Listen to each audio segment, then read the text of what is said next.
Hello students, we are continuing on in our chapter 6 chapter on the American Revolution, and this is lesson 3, Battleground Shift. And our first title here is Fighting in the West, and we're looking for how did George Rogers Clark capture Vincennes. So I am going to read here under Fighting in the West. The Revolutionary War was of great interest to many Native American groups living in and around the 13 states. Some Native Americans helped the Patriots. More sided with the British. For them, the British seemed less of a threat than the Americans, who lived in their midst and took their land. West of the Appalachian Mountains, the British and their Native American allies raided American settlements. Mohawk War Chief Joseph Brant led a number of brutal attacks in southwestern New York and northern Pennsylvania. Farther west, Henry Hamilton, British commander at Detroit, paid Native Americans for settlers' scalps. This practice earned him the nickname the Hair Buyer. Virginia militia leader George Rogers Clark set out to end attacks in the West. In July 1778, Clark led a force of 175 westward down the Ohio River and overland. The Patriots captured the British post at Kaskaskia in present-day Illinois. They then took the town of Vincennes in present-day Indiana. British troops under Hamilton recaptured Vincennes that December. Clark vowed to get it back.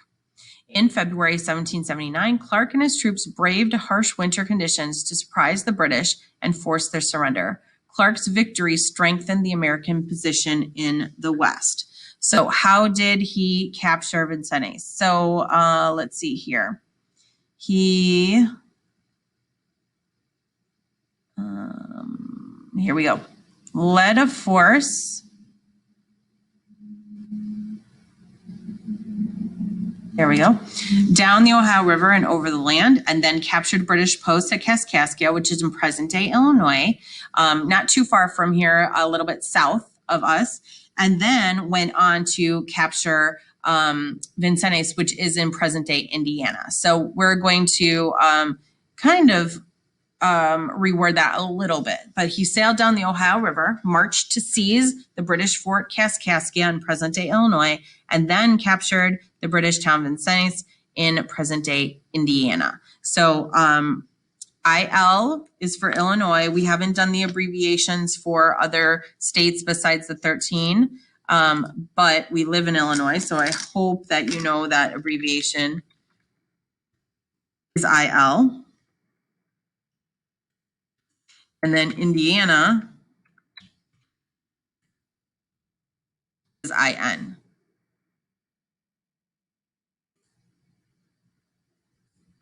Actually, I think I'll do it this way so I can put it up there.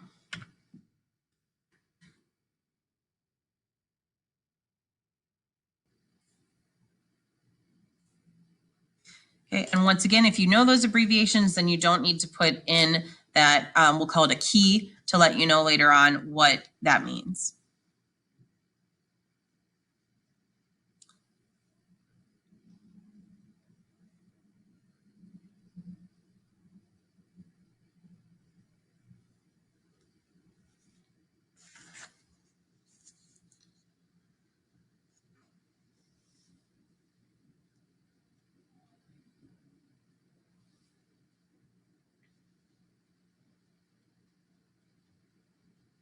So our next question, we're also going to find in this same paragraph, after Great Britain recaptured Vincennes, what strategy did Clark use to get it back? So here it talks about Clark vowing to get it back, and then he and his troops braved harsh winter conditions to force their surrender.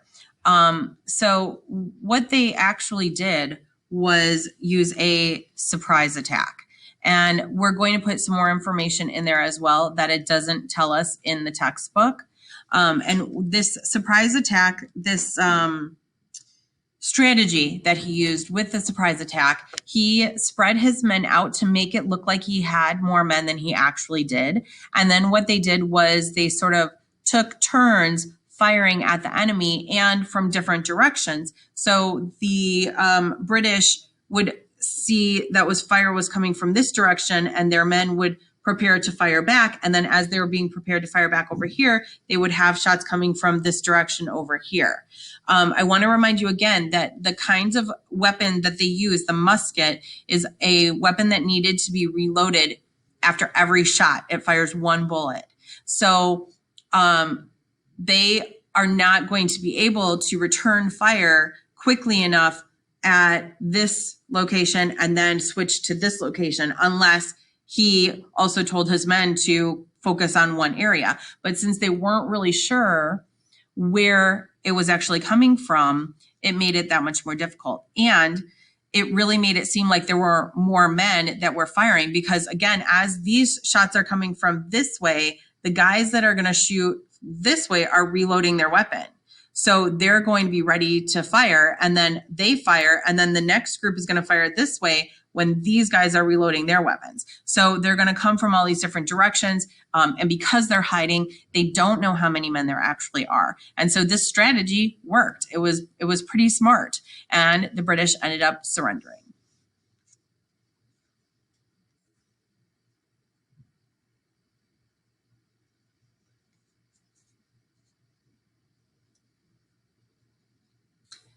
And then we have the war at sea. And what kind of strategy did Great Britain's Navy use against the Patriots? So I'll continue to read. The Revolutionary War also took place at sea. Here, Great Britain's powerful Navy enjoyed a major advantage. British vessels formed an effective blockade, keeping ships from entering or leaving American harbors. The blockade limited delivery of supplies and troops and to Patriot forces. So the strategy is a blockade. But we need to also define what a blockade is, okay? So here it says a measure that keeps ships from entering or leaving the harbor. And we're going to add that here, but why? Why do we want to keep them from entering and leaving the harbor? Well, it's to stop them from getting supplies and reinforcements to the Continental Army, okay? So our answer is a blockade. That's the strategy. That prevented the Patriots and their allies from entering or leaving the harbors, so they weren't able to get supplies or more troops, reinforcements to the Continental Army. And so what they would do with this blockade is that they would line ships up in a row. Now, they can't go directly next to each other, right? Because you may or may not know that when a boat is on water, it doesn't really have a whole lot of control, especially if they're trying to stay in one spot. They kind of drift back and forth. And these are pretty big ships, so they can't go too close to one another or they'll crash and then they'll cause damage and they could possibly sink each other. So they need to be careful about that. So they have to be far enough apart. So could a ship sail through in between there? Absolutely, they could, but they are purposefully trying to not allow people to come in or go out. And so what will happen if a ship tries to break through that blockade? They will fire on them. And so they will try to sink that ship, whether it's coming in or trying to go out. And so blockade is a pretty successful strategy to use as well. I'll wait another few seconds here for you to make sure that you have that information typed in.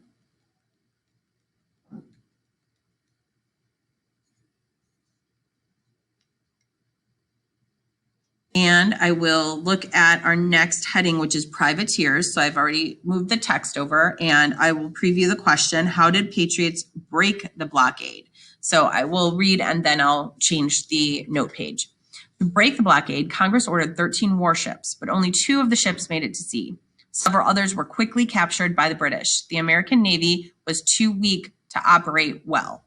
And so we're going to go ahead and answer that question because the rest of it we can read in a minute after we get to there. So how did they break the blockade? Well, that's the very first thing that it says.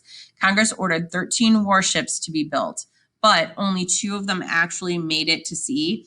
And so this is why at the beginning, when we were writing advantages and disadvantages, it said that the American Navy was weak, and I changed it to there was no Navy because there really wasn't. Even with this two made it to sea. I don't think that's enough to call it a Navy, in my opinion. Okay, even 13 is cutting it close to not being able to call it a navy, but only 2 actually made it to sea. So our next one is to define privateers. So I will continue to read to get that information as you are typing that number 1. Congress also authorized some 2,000 ships to sail as privateers. A privateer is a privately owned merchant ship outfitted with weapons. The goal of the privateer is to capture enemy merchants, ships, and cargo. Finding crews for these ships was not difficult. Sailors from the whaling and fishing ports of New England signed on eagerly for the profitable privateering trade. During the war, privateers captured more British ships than the American Navy did. So a privateer, we've got this highlighted definition as well. It's privately owned ships that's outfitted with weapons. And so the Continental Congress authorized the 2,000 merchant ships. And that's what CC is, Continental Congress.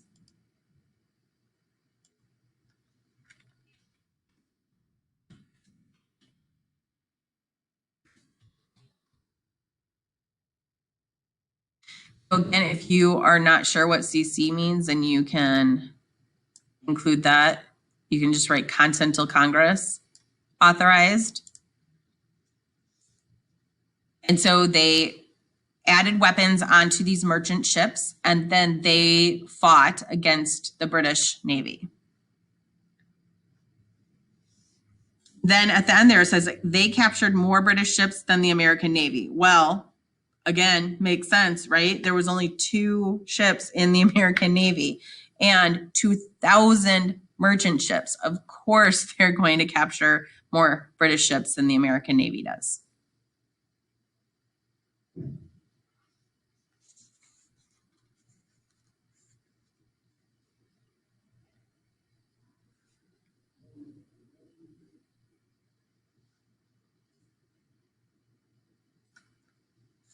And then we have an American naval hero. John Paul Jones raided the English coast as commander of the ship, the Bonhomme Richard. What happened at his most famous battle? So I'm going to read and then we'll answer that question. So we're going to have multiple pieces to this answer. So the war at sea produced one of the war's great heroes. A daring American naval officer, John Paul Jones, won his first successes raiding British ports. Near the coast of Great Britain in September 1779, Jones's ship, the Bonhomme Richard, met the British warship, the Serapis. The Bonhomme Richard and the Serapis fought for hours. The British captain asked whether Jones wished to surrender, and Jones is said to have answered, "I have not yet begun to fight." In the end, it was the Serapis that surrendered. The naval victory made John Paul Jones a hero to the Patriots. Okay, so we're going to piece parts of all of that together. So here is what we are going to put. That there was, that John Paul Jones attacked the British ship, the Serapis. They fought for hours. And when asked if he would surrender, he was famously quoted to say, "I have not yet begun to fight." Now, there's extra here that is not in the text that is a pretty interesting piece of this story. And that was that the ship itself was in pretty bad shape, the Bonhomme Richard with John Paul Jones on it and the Americans. But again, he said, "I have not yet begun to fight." And so what he did was sail his ship close enough to the Serapis so that his men could board the British ship. And then they had hand-to-hand combat. And that's what made the Serapis surrender in the end. And so he, again, was seen as one of these great war heroes because of his efforts in fighting the British and not giving up even when his ship was in really bad condition. I'll go ahead and give you a moment to get all of that information typed in there. I'm going to show you a really, I think it's a fun little video clip about John Paul Jones. It's actually a song about John Paul Jones that was written in the 1950s. But I'll play that song, I'll play that video for you once we finish with our information. And down here below too, we see that this is an image of the 2 ships that are fighting. They're getting close to each other. If you look super, super close, you can see that there are men right here walking, that they're going from one ship to the other.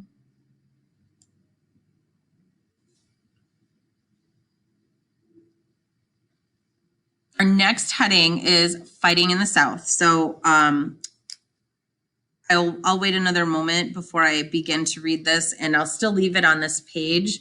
That was a lot to put in there for that answer, so I'm not sure how quickly some of you are able to type. So I will wait another few seconds before I begin reading the next section.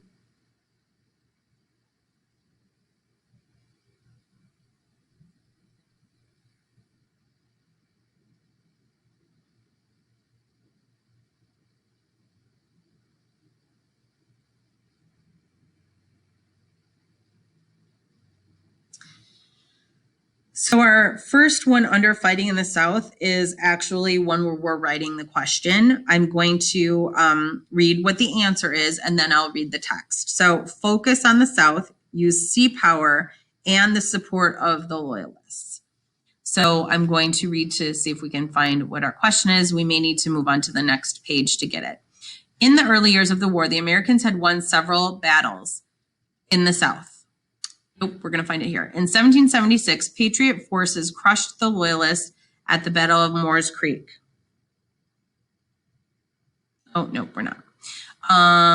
Near Wilmington, North Carolina. They also saved the key port of Charlestown, South Carolina from the British. Although that was a small battle, its impact on the rest of the war was great. So I'm going to turn to the next page and we'll continue reading.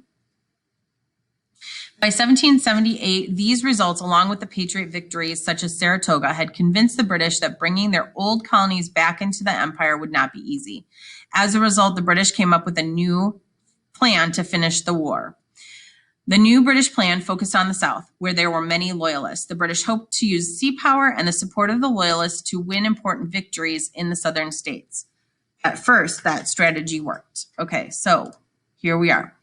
Our answer is focus on the South, use sea power and support of the loyalists. And that is talked about here in this paragraph. And why are they talking about these things? They focus on the South.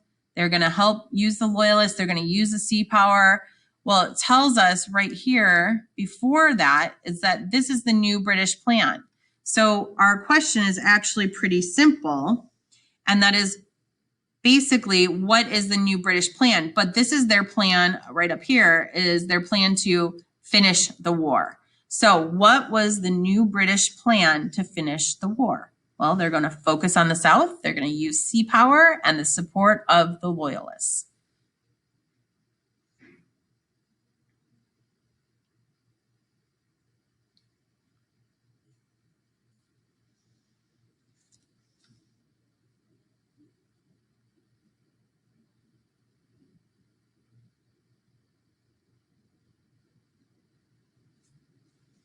Our next heading is hit and run tactics. And our question is, what is the fighting technique used by the Patriots that left the British unable to control the area of the South they had conquered? I will read. The British had counted on strong loyalist support in the South. They received less help than expected. Instead, as the British forces moved through the countryside, small forces of Patriots attacked them. These bands of soldiers appeared suddenly, fired their weapons, and then disappeared. This hit and run technique caught the British off guard. Francis Marion was one successful Patriot leader. Marion, who was known as the Swamp Fox, operated out of the swamps of eastern South Carolina. He was quick and smart. One British colonel grumbled that the devil himself could not catch Marion. Okay, so this one is actually, should be kind of easy. The answer to the question is actually the title of those this section, hit and run tactics. So the fighting technique, and then we're going to explain what that is though. So this is a hit and run technique, and it's actually called guerrilla warfare, which it doesn't tell us that specifically in the text, but guerrilla warfare means that soldiers will appear suddenly, they will attack, and then they will disappear. So they don't stick around for a long battle. They get their shot in and then they take off. So I will remind you again that when they shoot with their musket, they have to reload after every time they fire. So this was a good idea because then they didn't have to stand around and worried about getting fired back on as they're reloading their weapons. And so there are lots of different ways to use this guerrilla warfare where they suddenly appear and attack and then disappear. As was given in the text, that example of Francis Marion, that they called him the swamp fox because he came in out of the swamps, they attacked, and then they left. So their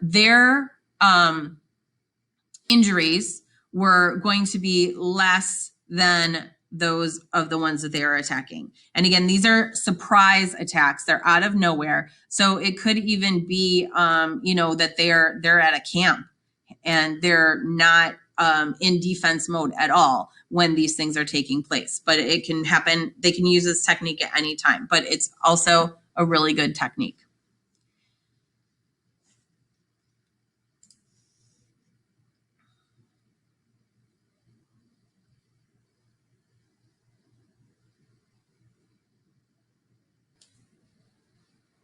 Okay, our next heading is Cornwallis retreats and why did the British need to act quickly to win the war? So I will begin to read.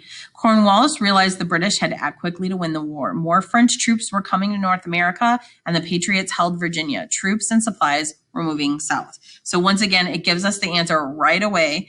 Cornwallis realizes that they have to act quickly because more French troops were coming to North America and the Patriots controlled Virginia.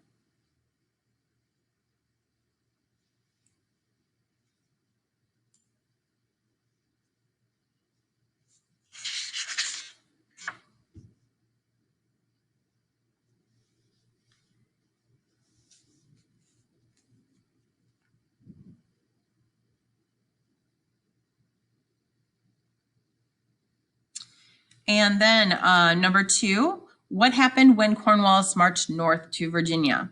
In April 1781, Cornwallis marched north to Virginia. His troops carried out raids throughout the region. General Washington sent Lafayette and General Anthony Wayne south to push Cornwallis back. Meanwhile, Cornwallis took shelter at Yorktown on the Virginia coast. The battle for the South was entering its final phase. So we're getting close to the end of the war here. And let's see here. Cornwallis marched to Virginia. So that's going to be part of our answer. And he carried out raids in that region. And then General Washington sent men to push Cornwallis back, and he took shelter at Yorktown, which is on the Virginia coast. And we're actually going to see our war basically end here at Yorktown.